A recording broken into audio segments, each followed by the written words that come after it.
Meanwhile, reporters repeatedly challenging the White House press secretary, Josh Earnest, to explain why the Obama administration will not say the term radical Islam when describing the Paris terror attacks. I'm describing to you the reasons why we have not chosen to use that label, because it doesn't seem to accurately describe what had happened. We also don't want to be in a situation where we are legitimizing what we consider to be a completely illegitimate justification for this violence, this act of terrorism. Chris Stirewalt, Fox News digital politics editor, here to define a lot of things that lack definition. What's up, Chris? Good morning. What's with the word game? Good morning.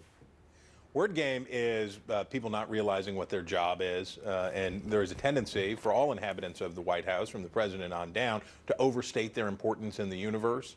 But this is a particularly piquant example of when you have a political unit, the President of the United States and his team, believing that they can define what is and is not a major world religion, you know that you are way out over your skis. And this administration has lashed itself to some idea that it will be an arbiter of what is Islam and what is not Islam, and who shall be Islamic and who shall not be Islamic, as if it mattered to anybody in the world what a bunch of non-Muslim politicians in Washington, D.C.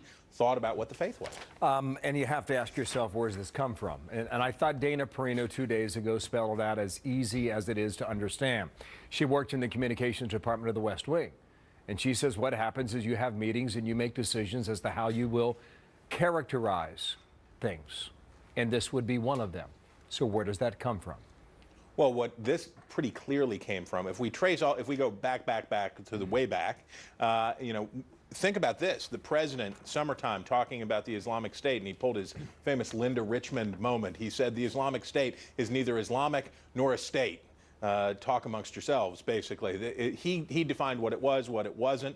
I think this stems from the very top. I think it stems from, yes, it's political correctness, but it's also a professorial attitude and a stubbornness that is sort of endemic to this president and this administration, which is they know better, they will say, they will describe. Meantime, they're sacrificing time, they're sacrificing messaging, they're sacrificing clarity, they're sacrificing all of these things as they lash themselves to this idea that they know better what Islam is or can define what Islam is, which is totally spinning their wheels. When you look to France, when you look to across Europe, when we look to Canada, when they confront these things, they don't waste time. They don't have to spin their wheels in their messaging. They just say, we're dealing with Islamist militants. We're going to defeat the Islamist militants, moving on, as opposed to having to spend a week talking about what Islam is, because that's not their job. In the meantime, you're going to continue to get these questions. I don't see their answers changing. And that leads itself to a certain stubbornness, Chris.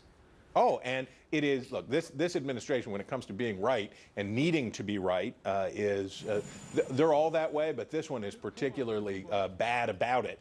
And I don't see that the president and his team are going to be able to release this idea that they can say, we're going to take these folks at their word and we're going to let other people deal with their business. We're going to let Muslims deal with Islam. We're going to deal with the response to Islamist militancy, which generally relates to diplomacy and fighting wars, not talking about armchair theology. It's just an interesting thing to watch these spokespeople, whether the State Department or the White House, talk themselves in circles. When they try and answer this question, questions that I repeat will not stop. Chris, thank you.